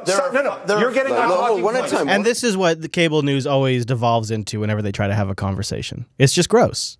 It's gross, and you can tell these people in there have their own agendas, like Whoopi Goldberg. North Koreans get long-range missiles able to... Yeah, that's Condoleezza Rice. ...reach the United States. So do you find it interesting that the relationship between China and... Now watch this. So this is Whoopi Goldberg. She's talked about Donald Trump. Surprisingly, they talk about politics more than you'd expect on The View. So much so that they now have a segment called The Political View. This is destroying America. This is going to destroy America. It's going to poison the minds of the average citizen at home. It is misinformation, and it could not be done by a less, what's a nice way to say this? Credentialed group? I mean, they have no standing. They have she no does standing. have nice glasses, though. She I really does. like those and that jacket's pretty badass because if you look closely, it's a map. But listen now. Listen to why they should not be doing this. And the new guy... Then she won't even say Trump. She calls Donald Trump the new guy. She won't even say Donald Trump's name. That the relationship between China and the new guy... Because that's so mature. Remember when Hillary did that last week with Putin? And I was like, what? He who shall not be named. Yeah, now she's doing it with Trump, the new guy. It is some sort of weird messaging. I don't know why they do this. Maybe it's for liability purposes, but it's frustrating. It's virtue signaling. Yeah, and it's also annoying, and it's childish. Between China and the new guy. Just won't say his name. Oh, yeah, let's clap that. Oh, and Condi's laughing. Condoleezza Rice, Republican Condoleezza Rice, thinks that's so hilarious. Needs to be a little clearer for the American people because there's been a lot of conversations. A lot of conversations. Of course, that doesn't fucking mean a goddamn thing, but she's going to say it. A lot of conversations doesn't mean anything, but that's a generic word she's going to use because she's searching for what actually is the problem. But she doesn't know what the problem is. There is no problem that she can actualize in her mind at this moment, but here she is doing the political view, supposedly leading this conversation of political opinions, and she has no idea what she's about to say next. Watch. About, getting your, what was it, his, oh my God, see, the brain is gone. When he was getting his... She has no idea. And she's just waiting for somebody to throw something out there so they can latch on and have outrage. He was able to get... Wow. I mean, what are they doing? What are they? Why are they even talking about this? There's so many other things they could be discussing that they actually have an opinion on. So she's going to fish now. She's fishing. Come on, somebody. Look at her body language right now. Somebody, give me something. Throw me a bone. Look at that. Look at her hands. Like yourself. Like imagine you were emoting. Give me something here. That's exactly the hand gestures you would make. Anything, please. Co-host, save me. His patent. Oh, the trademark. Oh yeah. Okay, sure. Watch this whole thing. It's amazing. Oh my God! See, the brain is gone. When he was getting his, he was able to get his patent. Oh, the trademark. Yeah. What the hell is Condoleezza Rice even doing at the table with these women? And all of these things that came tumbling into the new guy's lap once he became president, shouldn't he kind of clear up that he's representing as our president. I think he's talking about some sort of business deal that happened in China after or around the time that Trump had a meeting with the Chinese. I'm not sure what she's talking about. He's not representing his corporation, but representing us and our needs. But what she know, there you go. There I go. I got it. This is the talking point. Is he representing the company or is he representing the? Yeah, that's that's right. Okay, yeah. Is it about Trump Corporation or is it about the American people? That's right. Yeah. What do you think, Condi? Representing us and our needs. Oh. Do you see that? Do you see that that you can? She's actually telegraphing it in us and our needs. Oh, absolutely. It should be absolutely clear, and he should do everything that he can to make that absolutely clear. And I'm going to make a few more generic statements that aren't committing me to anything while my hosts just sit here and nod at me. It is this kind of discourse that's led us to where we're at. And if this is the reflection, and if this is the attack that the Democrats have, it's pretty pathetic. Condoleezza Rice, too. What's going on, man? Because she's not just at The View. She's like all over the place. Madam Secretary, you're one of the country's leading experts on Russia. You speak Russian. I just want to ask you, because we're all thinking about it today, what on earth is Vladimir Putin thinking in the Kremlin as he watches Sally Yates on television and Jim Clapper talking about the success of Russian covert action? What would Russians think about that? Well, first of all, let me just state, I'm appalled by what the Russians did, and we ought to find a way ultimately to punish it. Punish what? Interfering with our elections. Okay. How do they do that? Well, they put messages out on RT-TV. Oh, okay. All right. RT. It influenced. Yeah, I would agree. That would be, yes, you're right. That would be probably the only provable thing that the Russians did during the election. Yeah, I think you're right. And I guess they should be punished for that, right? Yes. Yeah, unfortunately, CBS was doing a little Face the Nation poll.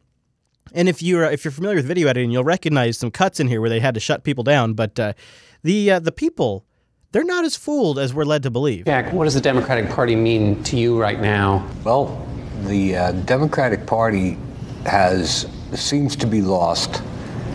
And the reason they seem to be lost is because they let the Republicans define who they are.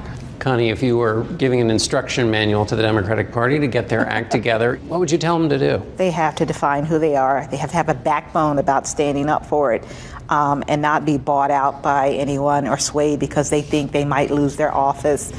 They have to be willing to stand for it. If you're going to say, I'm standing for this, then you have to stand for it all the way. I've been a Democrat all my life. I think the Democrats, not only are they out of touch, they have no interest in correcting the situation. They're not doing any postmortems. Now, this was, out of all of this, it's all kind of generic, but this felt like the most real analysis of all of it. And I'm pleased to see that apparently voters in focus understand this. Are they out of touch?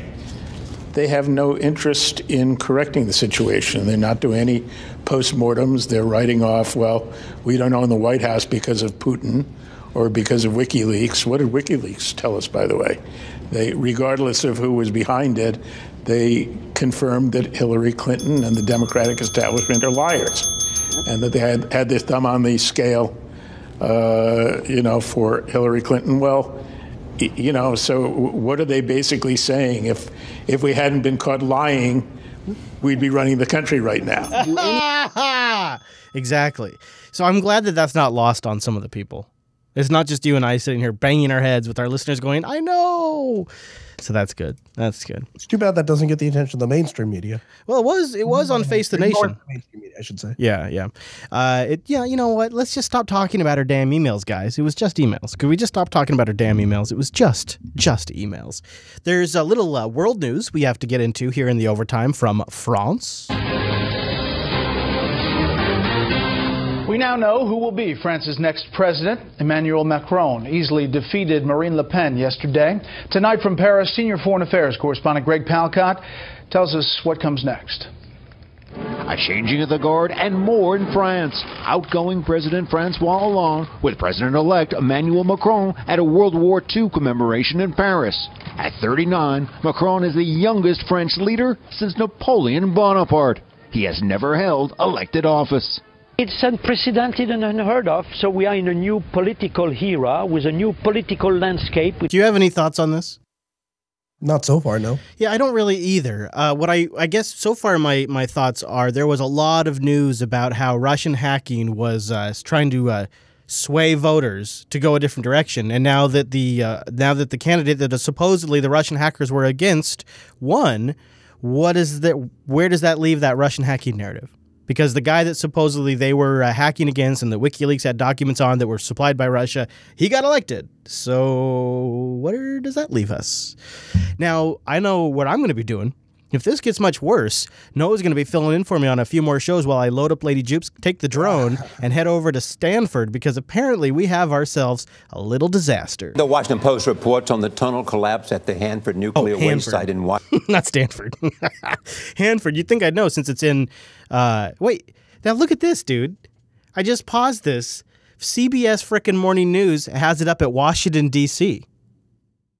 Wow. CBS frickin' Morning News has it in Washington, D.C. How do they not know this?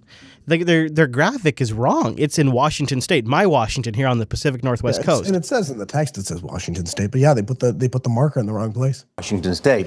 Workers at the nation's most contaminated nuclear facility are closely monitoring the air quality. The tunnel that collapsed stores rail cars filled with decades-old radioactive waste. Plutonium for nuclear weapons was made at the massive site in eastern Washington for more than 4 decades. That's CBS's sanitized way of saying that the bombs we dropped in Japan, the waste from those projects, is also stored here.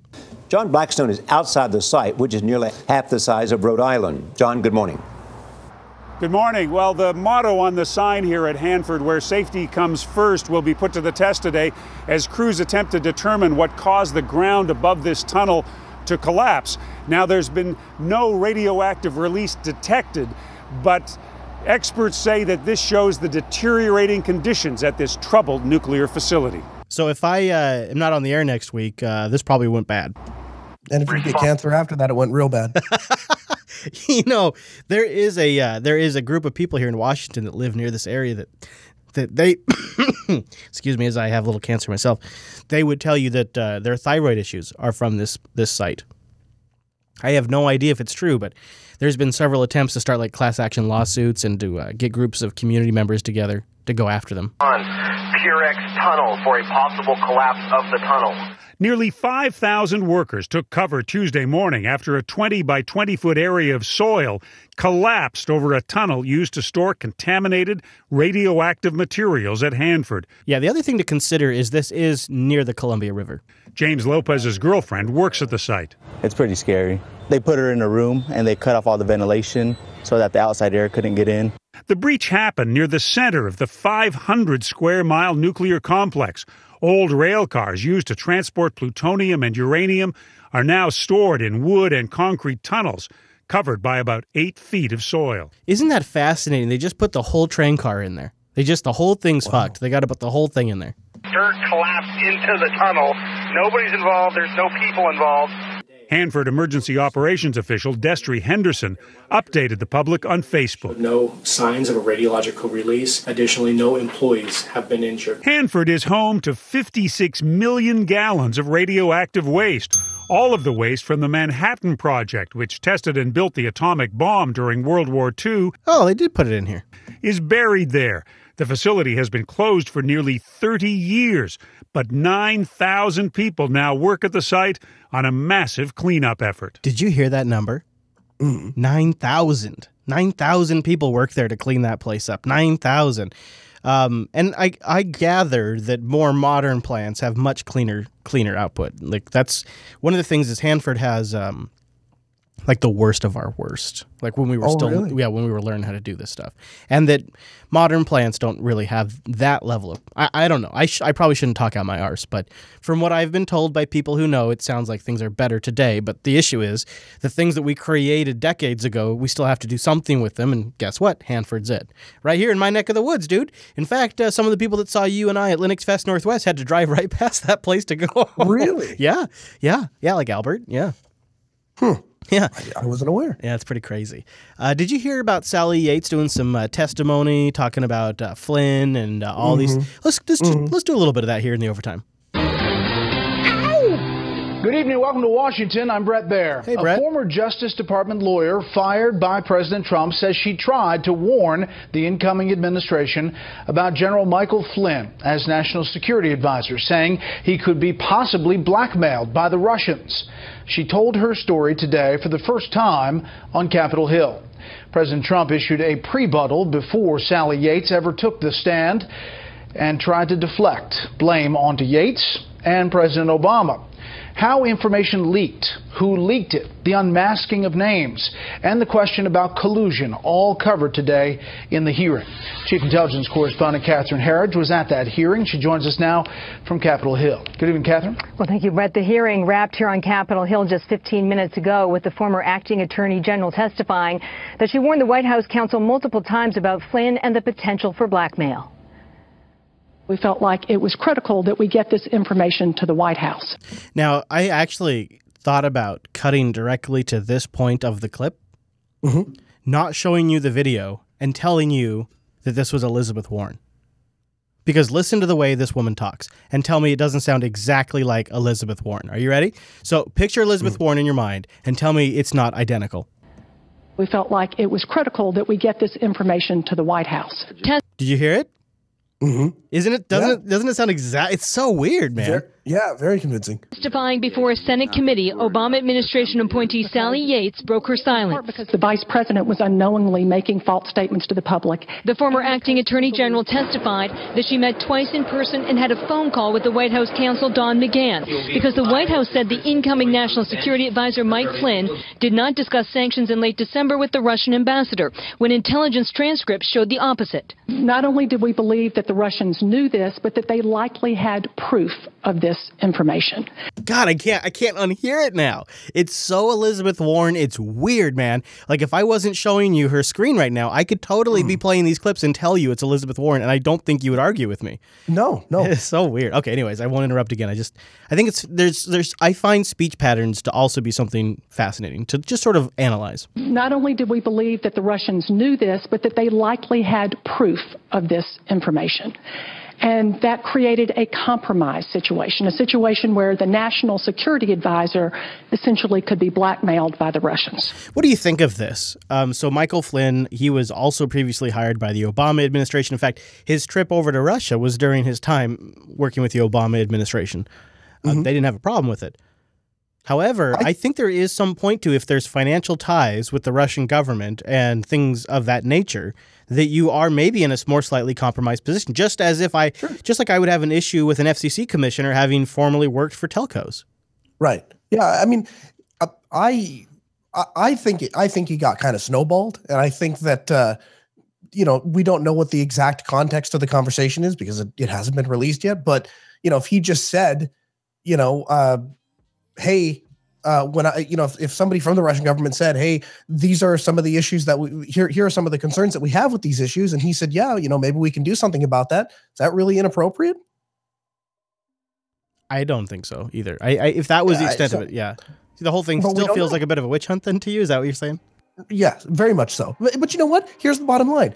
As soon as it came to the attention of Donald Trump, he fired him. What more do you want him to do? Well, they would argue that it took him 18 days. That's the big talking point. If you're going to end somebody's career, I would hope he'd think about it for at least 18 days. Oh, okay. All right. Well, then let's play this next clip because I'm always looking for real specifics on what the Russians did during the election. I always want to know specifics. Airing clips on RT and news segments, that would be a specific thing that they did to try to influence the election. What else did they do to try to influence the election? Well, James Clapper, back in the hot seat, answering these questions. The intelligence community assessment concluded first that President Putin directed an influence campaign to erode the faith and confidence of the American people in our presidential election process. So the intelligence, they assessed that he had a campaign to erode faith. Okay.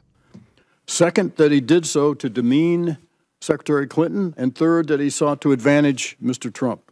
So he wanted to specifically demean Hillary, who had gotten him that sweet uranium deal, and he wanted to advantage Trump.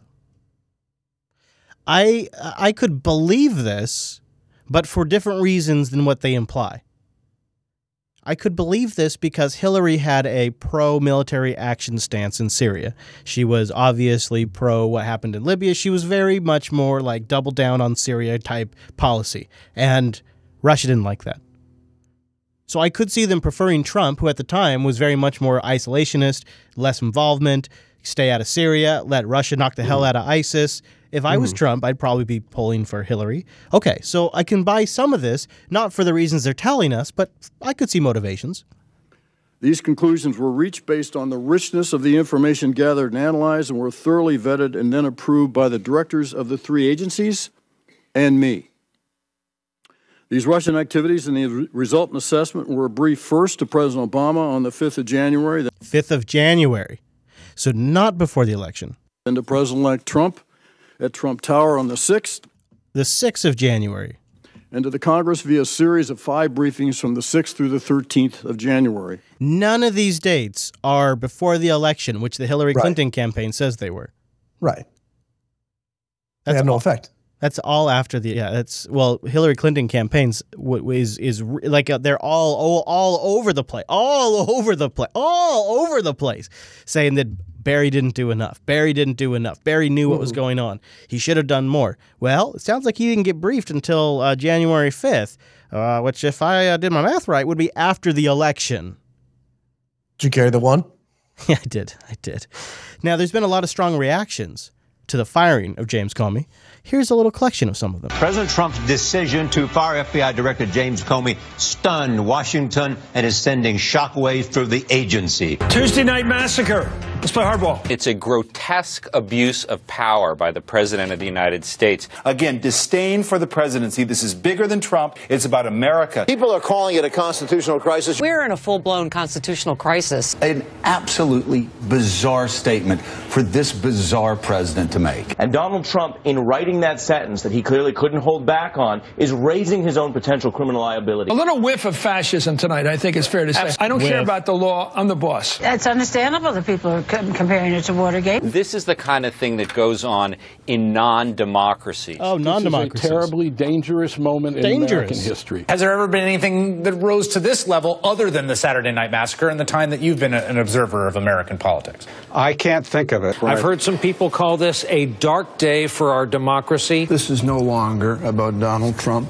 It's about the presidency, which is being diminished on a daily basis. The Capitol is filling with echoes of Watergate.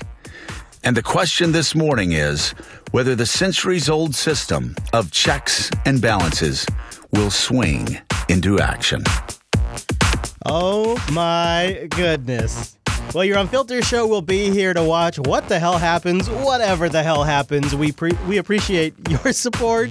Even if you just listen and spread the word, we really appreciate that. Hope you enjoyed the whole dang show. I'd love to have you join us next week. Thanks for being here.